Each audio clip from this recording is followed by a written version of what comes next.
thank you so much for joining us today. So we just wanted to start out with what are some challenges that disabled scholars in academics face that people might be unaware of? Well, as as far as it looks like from my point of view, everything, it's pretty clear from just existing as a disabled person in academic spaces that people with disabilities aren't considered. People just haven't thought of disabilities in academic spaces. In fact, I had some trouble with my advisor in graduate school, and I talked to sort of the department's mediator, and he was sort of like, well, disabilities, like accommodations are sort of an undergraduate thing. So you should kind of like, if you can't do your research without accommodations, like maybe you should consider a different career. It's clear that there are some attitudes that are not welcoming towards disabled academics. And yeah, just, the number of times I see red and green used for graphs and figures, like there's a bunch of colorblind people out there that cannot make sense of those graphs. And,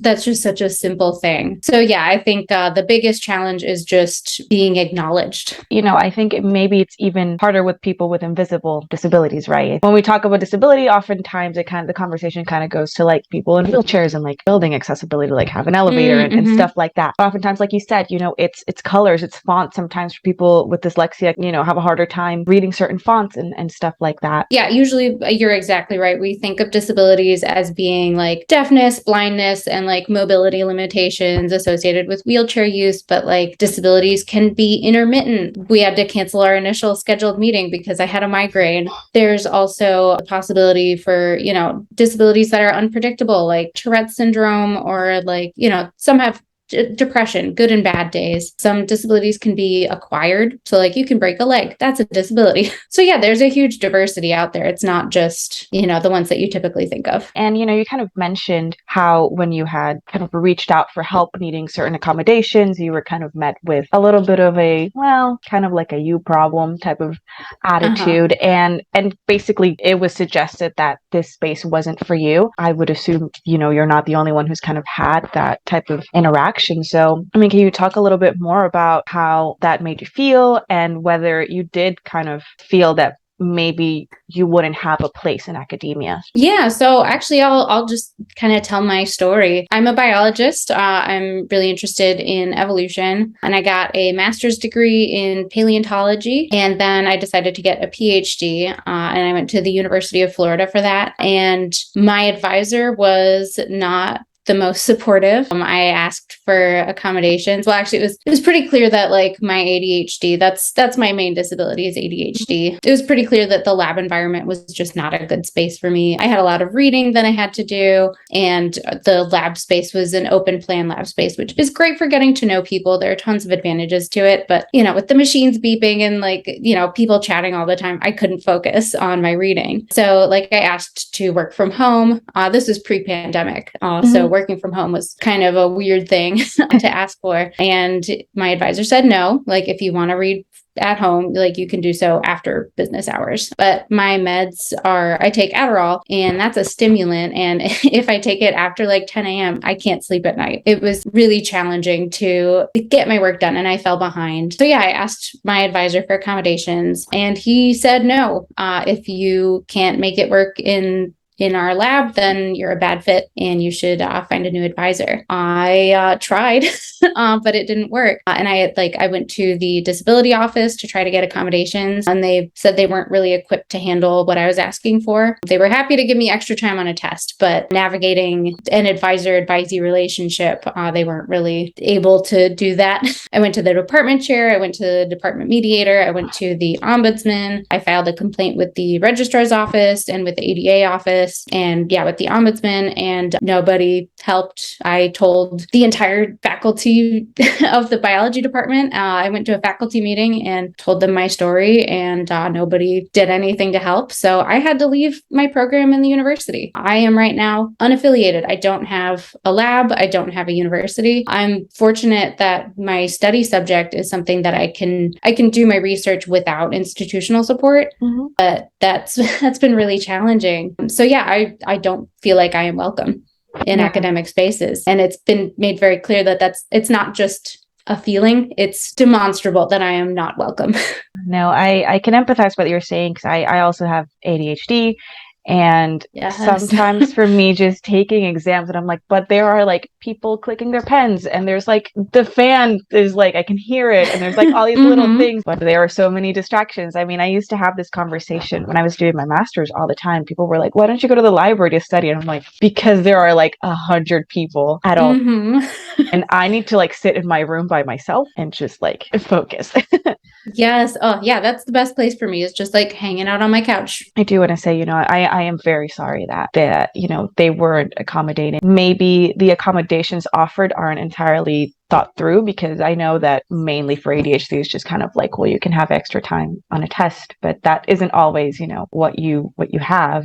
Sometimes if you have to like write a paper and you're like, I tried to get it done, and then a million things happen and I got distracted. Yeah, it's just sometimes you just have a bad brain day, or where you're just going to be more distracted. That's just it's one of those disabilities where there are days where I can read for 12 hours straight, and then there are other days where if I can get 12 minutes worth of reading done in no matter how hard I try. I think hyper focusing, right? We often think of ADHD as just being distracted, but then sometimes you're just like so focused on one thing that it's hard to get to everything else, because you're like, no, I have to finish this because I'm like in the zone. And if I break it and then I come back to it, it's not going to be the same. And I think that's also something that perhaps is challenging for people who don't have ADHD to understand, is that sometimes it's not just an inability to focus, but it's a challenge to focus on either multiple things or on like the right thing at the right time. Yeah, it's like attention regulation is really the problem. And so, we're kind of talking about welcoming spaces, right? I mean, what is the importance of creating these spaces, these welcoming spaces in academia for disabled people, and to encourage them to stay and to give them the tools that are going to help them succeed, instead of expecting them to adapt to environments that their brain sometimes literally just can't handle. Well, I think first and foremost, it's just the right thing to do. I believe that all people are of equal value just by virtue of being human. Starting there, it's the right thing to do to make sure everyone is welcome. Second point I want to make is that accommodations are useful for everyone. They may be extra work, but if you prepare spaces that are welcoming to disabled people, that'll benefit everyone. Elevators are a great example. I taught undergraduate biology, and moving the microscopes, I just put them on a cart and put them in the elevator, took them up to the right floor, and that was that. Imagine doing that without an elevator, carrying them up the stairs like two at a time. Like that's horrible. We can all benefit. Captions. During the pandemic, I don't know how many times I would watch lectures from my bed eating chips. I'd turn on captions, because my food was too loud. I couldn't, hear what was going on, but I could still understand the lecture with the captions. So we all benefit when disabilities are taken into account. I'll also say that disabled people can contribute a lot. It may take us some extra time to do stuff or require extra resources, but it's worth the investment. I think we have this idea that publish or perish. We need to just keep producing and learning new information. But I think we need to really step back and think what's the point of what we're doing in science? We want to learn new knowledge. Yes, that's very important. But maybe working the most efficient way possible isn't going to get us the most novel information or the best approaches. Creativity and innovation research demonstrates loud and clear that creativity and innovation aren't born from lone geniuses working by candlelight in their dark office. It's combining different ideas. Diversity yields new things. Think about your favorite takeout. What's your favorite cuisine? It's probably Thai food or Chinese or Moroccan. Swedish food is not on pretty much anyone's list, or German food.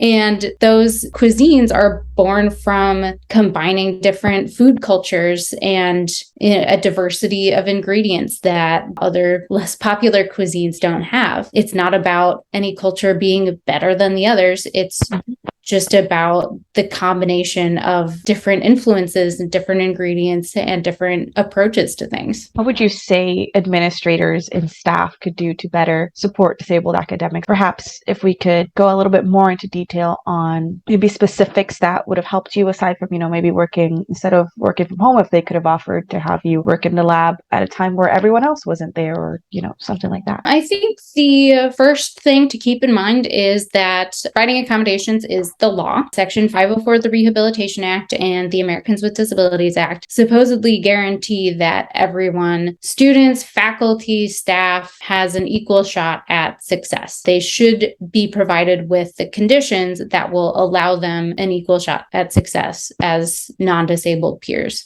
I hate that the bar is so low, but that is where we're at. Follow the laws. It is illegal to not provide accommodations. But step 2 would be make sure that the accommodations process is in writing and easy to find on websites. You should be able to search for it and figure out how to get accommodations. I talked to, like I said in my story, I listed a whole bunch of people, and each one of them had a different story of like how you get accommodations. Like none of them agreed on what the process was. Make sure that that is agreed upon and that everyone knows about it. The accommodations process, even if it is easy to find, is a pain. So I think the next thing to do is use universal design learning pedagogical strategies. You don't have to keep track of who needs extra time on a test if you just let everyone take the amount of time that they need. Keep in mind when you're designing your courses or planning meetings or designing events, make sure that you consider what might help disabled people or everyone cater to diverse needs and maybe prepare for them and beforehand make it so they don't have to ask for the thing that they need, just provide it. And yeah, be proactive, not reactive. A lot of times people will wait for a disabled person to come along to learn about it and to provide accommodations. But there are a bunch of common disabilities like color blindness, or ADHD is a common one, or autism that you can prepare for. PowerPoint has auto captioning that you can use if you have an internet connection. Use alt text in images. That's super easy there. And yeah, use colorblind friendly images. You can use, there's a website called Coblis that you can just check your images to make sure that they're colorblind friendly. So yeah, it's super easy to accommodate common disabilities. And I think the most important thing is believe people when they tell you what their disability challenges are. Assume that they're trying their best, assume that they have the best intentions, and yeah, that they're trying their hardest. You mentioned, certain things that could be implemented aren't just to benefit disabled students. I think everyone would benefit from like lectures being recorded and having captions, because sometimes, your professor talks too fast, or like you have an English as a second language student. You mentioned, subtitles earlier. I always have my subtitles on because English is my second language, and sometimes I'm like, I have no idea what they said. Scientific terms are a nightmare to spell sometimes. Captions are amazing. Exactly. Sometimes the train of thought is, well, we don't know how many students with like this specific disability we're going to have, so why go through the effort? But if there's things that are going to benefit your whole class anyway, why not implement them? And why not, as you said, think ahead, because you won't find out until day one. And some students don't ask for accommodations either because they don't know how to, or because they never had them before, so they don't think they're necessary. That happened to me when I was in high school. I never had that option anyway, so I just had to like struggle through it. So when I went to college, my mom was like, you should do it. And I was like, I already survived like all of my school years without it. But there were times where I was like, man, I wish this could have been recorded, or I would like record lectures on my phone, because I was like, I know I'm just having a day and I know I'm going to leave this classroom and I'm not going to have any idea what happened. Oh, can relate. And it's good, right, to be able to go back to that. And I would assume it would help with like test scores or like better papers, because you can go back and be like, oh, there was like this really interesting thing we had in a lecture on this day, so let me just go back to it and refer to that, instead of having to either go back to the book every time or rely on your memory and be like, I think this is what you said, so I'm gonna go with that. Well, and like you and I are fortunate enough to have gotten diagnosed. There's a lot of people out there who may have been diagnosed very recently and don't know what the heck they don't know what to ask. But there are a lot of other people that don't get diagnosed. It requires a lot of money. A lot of times you have to, like, insurance may not cover the diagnosis process. Medical racism is a serious problem. A lot of times, like, racists will attribute like ADHD typical behaviors to their racist perception of Black people behavior patterns, like not sitting still and refusing to do work like I did as a kid. I didn't do my math homework, but that was like, people were like, oh, you might have ADHD. But if my skin was darker, it would probably be, oh, you're just lazy. So yeah, that's a huge problem. A lot of times Black people aren't thought to experience pain like white people. And so like chronic pain disorders are often like underdiagnosed and undertreated. Men are underdiagnosed for depression and anxiety because they're told to like tough it out. Like there's so many barriers to even getting the diagnosis, which is pretty essential for getting accommodations. So a way to level the playing field is just, bake the accommodations into your course design. There's also just, cultural factors. There are certain ethnicities where still kind of like mental health in general is often kind of viewed as like, it's not real and it's all in your head, which I mean, it's mental health. It's obviously in my head. That's the problem. It's the neurotransmitters in my head, I guess.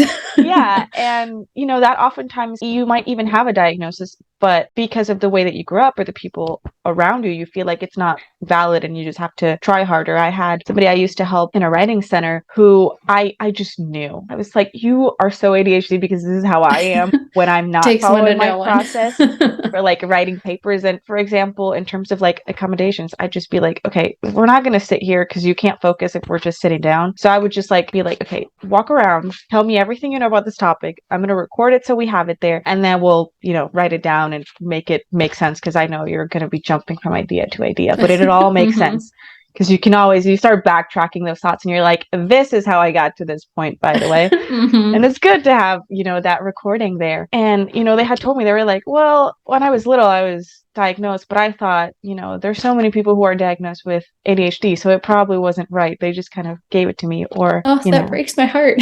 Yeah. And so eventually, they did go and get tested again and they got medication. And I was like, thank you. I'm very happy for you because this is going to make it easier for you. I think there's also an element of shame in like, especially learning disabilities, because oftentimes, especially before it's diagnosed, or if you never get it diagnosed, a lot of people around you kind of treat you like you're just not smart. And that's also really discouraging because you're like, oh, I'm not stupid. I just need a little bit of extra time to understand things or, process things. Yeah, absolutely. And that's what you were saying is like why representation is so important, because you were able to recognize that the student had ADHD and you knew how to address that and were able to get them the help that they needed. And if, it sounds like the person had encountered just neurotypical teachers before that just didn't help them in the way that they needed. And again, going back to the cultural thing and what you were saying about kind of like racism and things being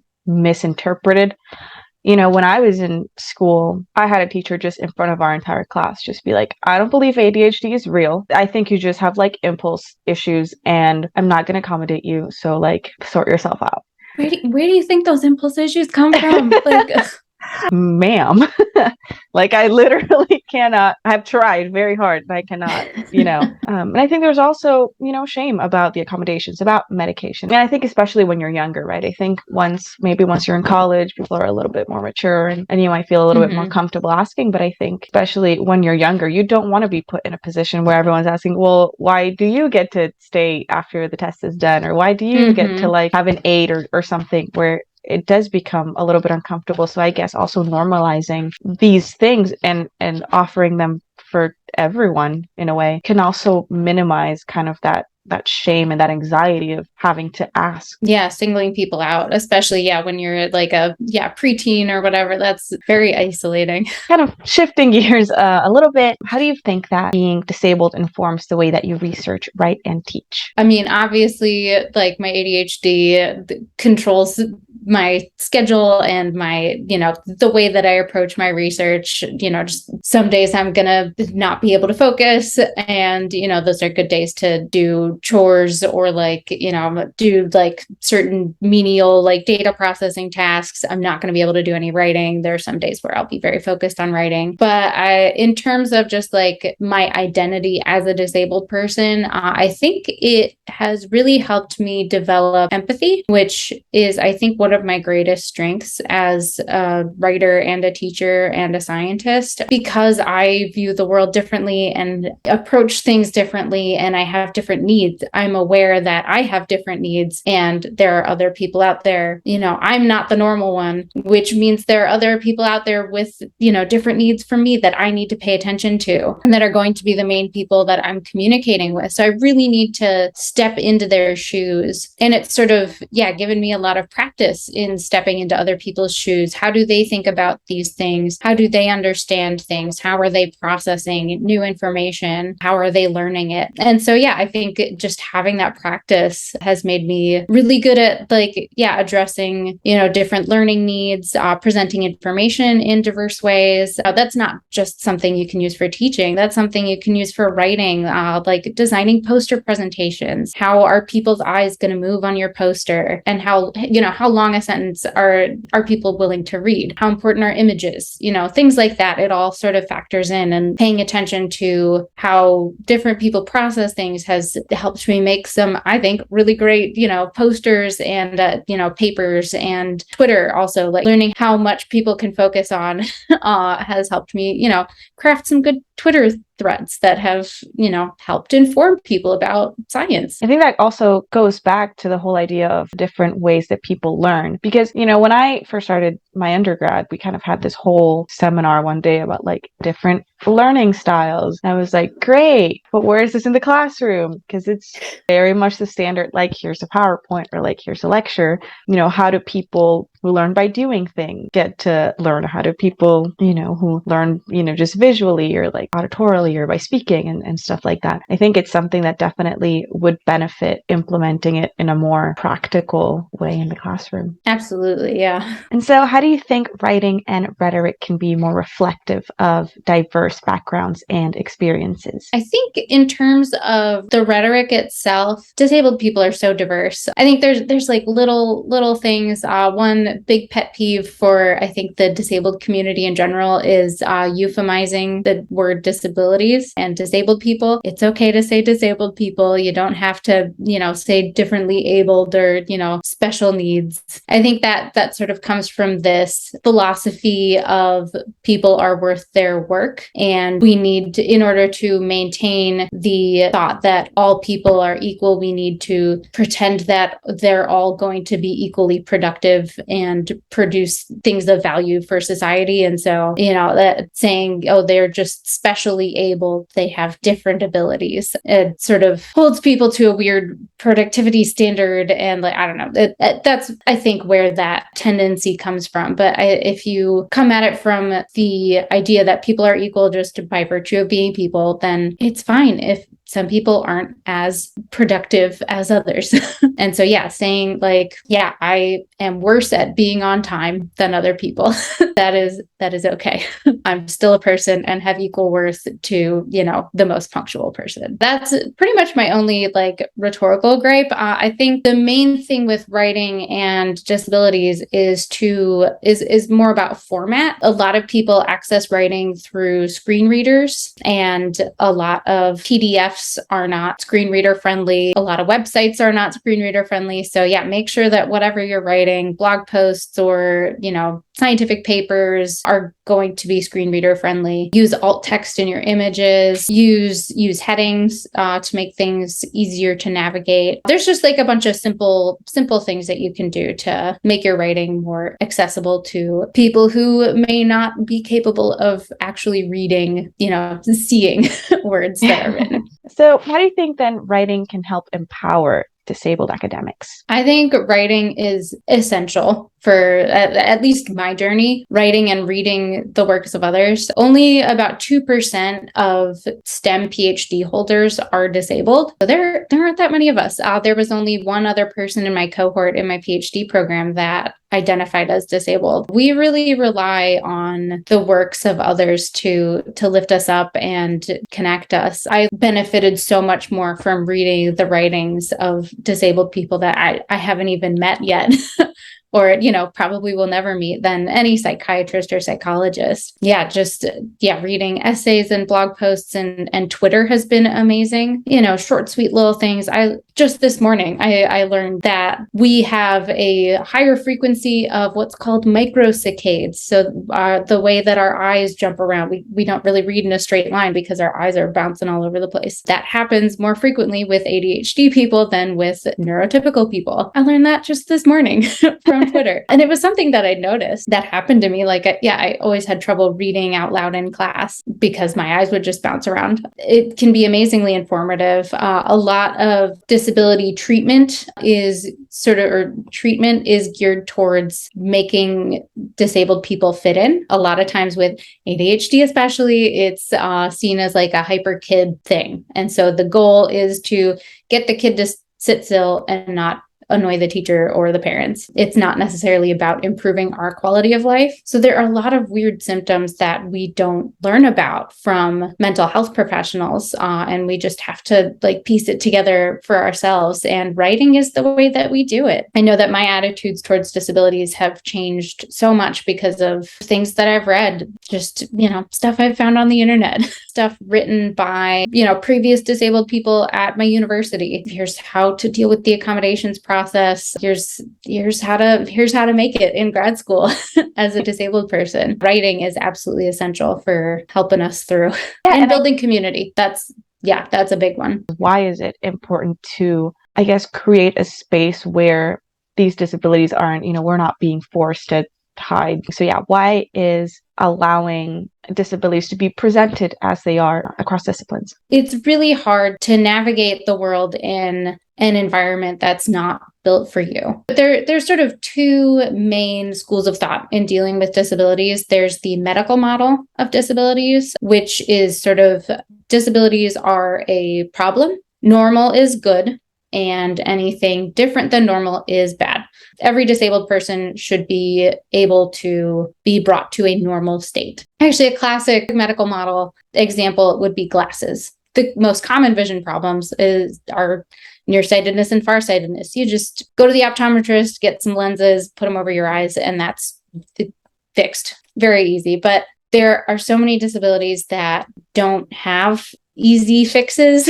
And there are so many disabilities that are pretty much just disabilities in the context of a non-disabled society. I usually think of deafness. Deafness really isn't a disability except in the context of hearing-based communication. In most cases, non-hearing person wouldn't be able to understand me, but if I use captions, there's no problem. Or if, our entire society was non-hearing, we would all communicate using sign language and they wouldn't, there wouldn't be any problem. And I found that a lot talking to disabled people that it's not really the disability that's the problem. It's being a disabled person in a non-disabled society. The deaf community capitalizes deaf. They are a community and a lot of them are really proud of being deaf and their deaf identity, and they wouldn't want to change things even if cochlear implants were an option for everyone. I like to think of it as just different phenotypes. That's a word in biology that we use for just a trait, and different traits work better in different environments. Polar bears,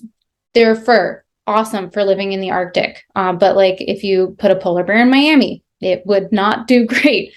Because of its fur. So it's just different traits work better in different environments, and disabled people happen to be in the minority. There are some disabilities, again, my migraines, there are no redeeming qualities. I would, if I could hit a button, I would get rid of them in a heartbeat. Yeah. So I think in some cases, the medical model is a valid way to approach disabilities. My ADHD, I wouldn't get rid of it. It's beneficial in a lot of ways, not just because I see the world differently. My thoughts bounce around from thing to thing, and that allows me to make connections between disparate things that most people wouldn't be able to see those connections. There are studies that show that we are, in a certain definition of creative, more creative. We are not constrained by what's called functional fixedness. We can see different uses for things that wouldn't necessarily occur to other people with, as high a frequency as people with ADHD. Actually, the autistic community, a lot of people are in an outrage because there have been some studies showing that autistic people act morally when they are being observed and when they are not being observed, whereas a lot of allistic people or non-autistic people, they'll take the cookie from the cookie jar if someone's not watching. And that the researchers that did these studies sort of pathologized doing the right thing, even when not being observed. And that comes from this medical model where being autistic or being different is bad. And just anything different than normal is bad. But, we want people acting ethically. So we should just accept diverse people for what they are and, appreciate the benefits that brings.